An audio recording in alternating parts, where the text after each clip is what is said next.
What is up, everybody? Welcome back to the channel. Welcome to the Auto 101.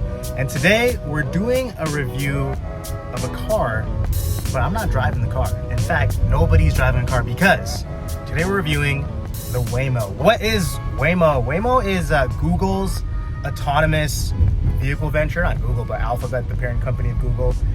And it's in a few select cities in North America. I think Phoenix, Austin, and San Francisco.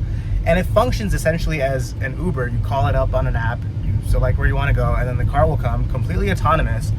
You go inside and you could just ride in peace, ride in comfort while it's doing its thing. So I'm gonna flip the camera, give a quick overview of how all this works, what the car is, and at the end, while we get to my destination, I'll give you a little bit of an overview of how I feel about the whole experience.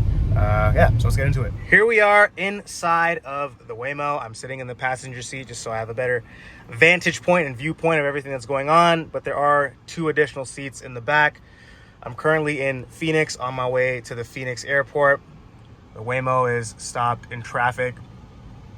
And how this works is it's completely driverless, completely touch-free. You use the app, you get into the Waymo will change lanes, adjust speed, take turns, slow down for pedestrians, slow down for other cars. Anything that you would need to do while driving a car, it does completely autonomously. Just gotta sit here, enjoy your time, and let the Waymo do its thing. It's a pretty spacious cabin. The passenger seat here is not too bad. You can't sit in the driver's seat, but there are 2 seats in the back that people could sit in. You could maybe squeeze in a 4th passenger, but it definitely is most comfortable for 3. Everything is also controlled by this screen in the middle, which I'll get into in a little bit. This screen in combination with this here is how it works. But the Waymo is on its way. The light has turned green. You'll see here, it'll turn by itself. Taking the corner, taking the turn. And what's cool about Waymo is it's actually pretty aggressive in its driving style. Not in a dangerous or unsafe way, but it definitely keeps up with traffic really, really well. Like, you'll see this car is stopping here now, even though it's a green, and the Waymo can handle it just fine. You can also see the speed and how the battery function is working in this car right through that digital dash right there. So it's cool that they've kept all of this. All Waymos that are currently available for the public Robotaxi service are these Jaguar I-Pace cars, which is Jaguar's EV. It was launched a few years ago now in the late 2010s. And ever since Waymo has gone public with their public Robotaxi experience, all of their cars have been these Jaguar I-Pace cars.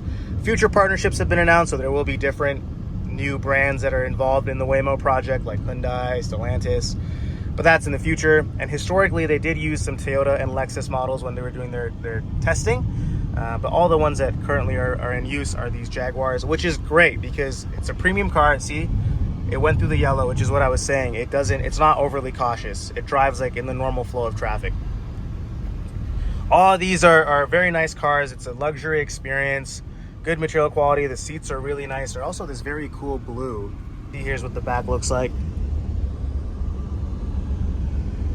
The I-Pace is more on the compact side, so it's definitely not a large vehicle, but like I said, it could fit 3 people fairly easily and comfortably in this car. All right, so now the Waymo has been doing its thing. It's doing its thing well on these Phoenix roads. Going through the yellow right there, boom. So let's talk about the primary control interface. Everything is done through this Jaguar Infotainment screen. It's on the smaller side, again, because the I-Pace is a car that was introduced a few years ago. But Alphabet being Google and Waymo being a part of Alphabet, a lot of focus, time, and energy has gone into making this a very simple, intuitive, and easy to use experience. Everything is covered through this one screen. So you can see here, it tells you how much time is left, where we are right now, the path that we're expected to take, and you open this guy up, boom, all the options. So these are the 3 entertainment options right here: iHeartRadio, YouTube Music. You could also see route view, where you currently are and where you're looking to go. So that's the Phoenix airport right there.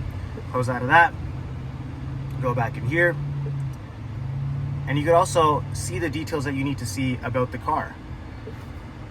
Jaguar I-Pace, white Jaguar I-Pace, where we currently are, license plate.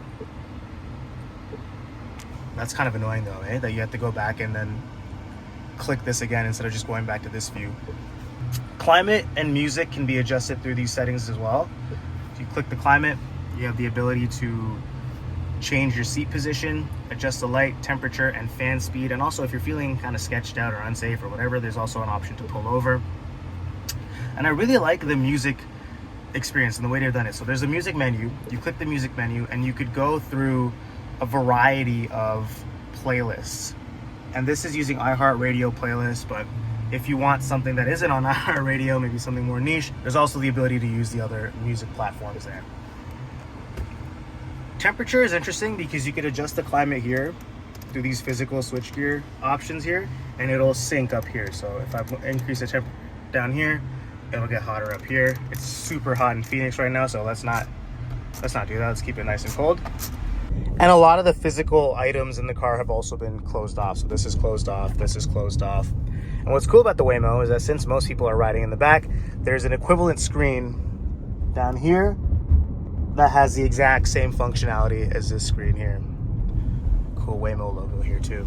See how it can navigate this roundabout. Went in there pretty fast.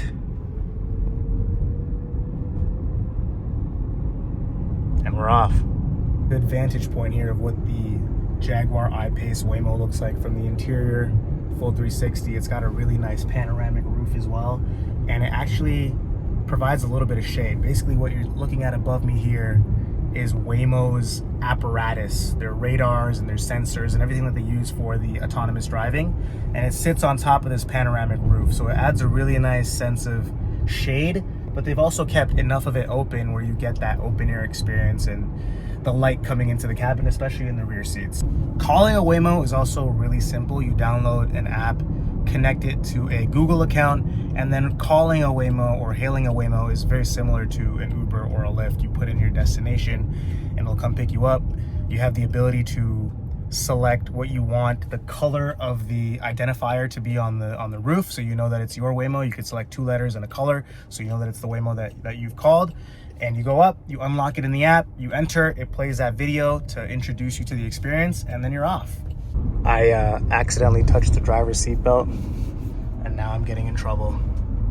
Oops, I'm sorry, Waymo, I'm sorry.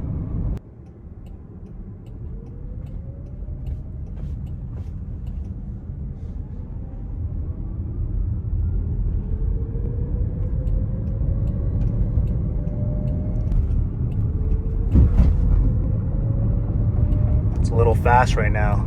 Look at that, 40 miles an hour. And it's interesting now, it's an interesting time for Waymo because they were definitely one of the earlier ones to enter this space along with GM's autonomous taxi initiative. GM exited the market, but now Tesla is looking to get into this market with their Robotaxis. They're currently in Austin. And I think they're looking to enter the Phoenix market soon.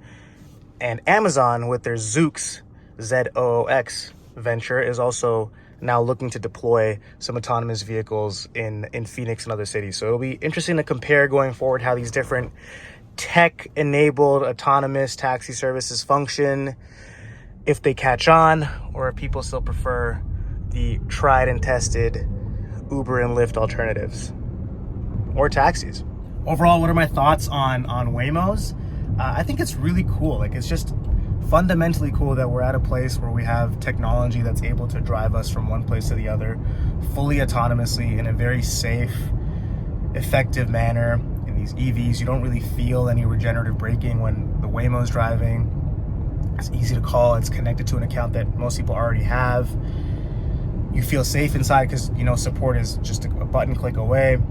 It's a really nice, well done experience. I think Google probably spent a lot of time optimizing this for the end user to make the end user feel comfortable and safe in a Waymo. And I think they've done a really good job. It's a very calming, smooth experience. If you kind of want a little bit of time to yourself, just you and your thoughts, then a Waymo is perfect because there's nobody else in here with you. You can just experience stuff on the road and the scenery and the sights solo without having to worry about driving at the same time. So it definitely is a very cool, novel experience. So if you're in those cities, San Francisco, Austin, Phoenix, definitely check out a Waymo. Hopefully this video helps you. Thank you for watching. As always, thank you for tuning in to the Auto 101. And I will catch you next time. By the way, if you've had any experiences with Waymos or autonomous vehicles of any sort. I'd love to hear your thoughts. Like, do you think this is the future? Drop them in the comments below. And now we're here. We're at the airport. So thank you for watching. Take care. For your safety, the doors will remain locked when we arrive. Pull the handle twice to exit. The first pull unlocks, the second opens the door. It's even pulling in. Really, oh, it's kind of had to brake a little aggressively there. I don't know. It's still saying pulling over, so I don't think I can exit yet.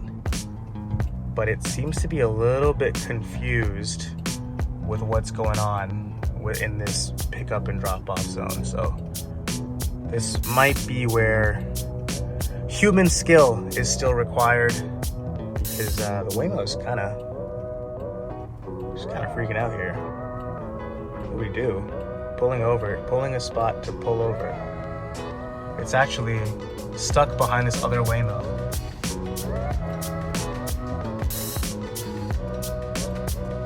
Panicking a bit. All right, here we go. And now we're here. All right, that's the actual conclusion. Thank you for watching. Catch you next time.